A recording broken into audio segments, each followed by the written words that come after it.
In the world of product development, it's important to make pivots in the process if you see that you're missing some potential market share or if you're eyeing a different demographic. This tends to be done if the product isn't selling well as you projected or if it's early on in the process and you're seeing potential elsewhere.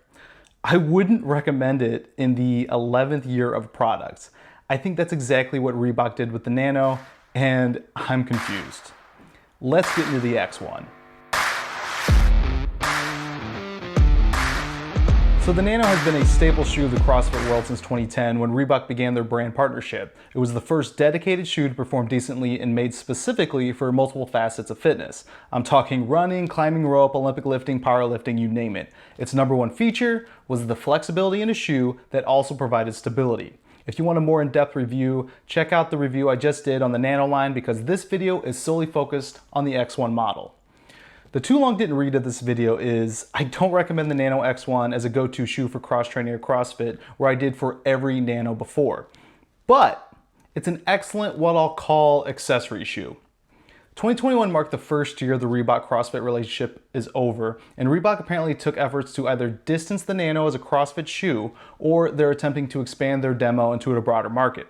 Either way, it's a different shoe. Not a bad shoe, just a different shoe. So, the float ride. They've made it more comfortable for running. But what kind of running are we talking here? The Nanos did a great job of being a short to medium distance shoe. Wouldn't want to use any of the Nanos or any cross-training shoe for anything over 800 meters at one time, and that's still true with the X1. If you've ever slipped on a pair of running shoes, you know that they're made specifically for comfort, stride, and shock absorption.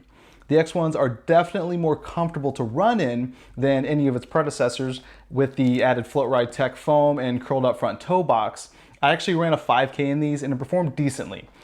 I'll tell you, I missed my Hokas for sure, but they weren't terrible. Just wouldn't recommend them for that use. The back heel that is being called their speed chassis is just a bit too stiff and the heel is a bit too flat for my liking. For distance runs, I prefer something with a thicker sole to absorb my gorilla structure and lighter weight. So, as for the curled up toe box, we're missing an important element needed for power or Olympic lifting. It's what Dr. Aaron Horschig of Squat University calls the tripod foot. We still get great contact in the heel, but that toe box, it's just not comfortable to get those toes down to make full and stable contact. I'll never use these to do any sort of heavy lifting. And that's a shame because they even increased the heel drop from 4 to 7 millimeters. It actually gets you to a more comfortable squat position. But I said heavy lifting because what these shoes have been my go-to for any workout that is lighter weight, higher rep scheme, or body weight focused like box jumps, burpees, or air squats. I actually really like them for burpees because of that curled toe. It's minimally noticeable, but it's pretty nice. Even the increased heel drop is nice for air or pistol squats. Speaking of that heel, the speed chassis or whatever you want to call it, the most common complaint and annoying thing about this shoe is this odd rub against the Achilles. I usually get that from my shoes from trying to get my foot in when I don't untie my shoes. You press down on the back and it just biases inward. These are the first shoes that I've had that are already biased inward, and it's the biggest negative I've seen of these shoes. My only solution is I wear higher socks. That's it. So wrapping this up, great shoe for lighter and bodyweight movements, but not heavier lifts. As their website indicates, it appears they pivoted away from a CrossFit style training shoe to more HIIT style. And that's the shoe you get.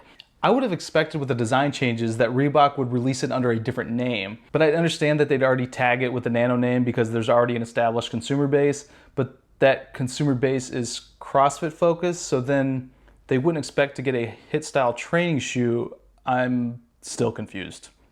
Anyway, if you still want to test these out, my best suggestion is to use Amazon Wardrobe and the link in the description. It'll give you 7 days to test them out for yourself, and if you're not satisfied, you can just send them back. But if you are looking for your first cross-training shoe, I'd still recommend the X's. They're cheaper, they're on sale, there's some great deals on them right now. One thing I'll be looking forward to is to see, with Adidas selling off Reebok, will this be the last Nano we see? So that'll be something to watch. See you in the next one.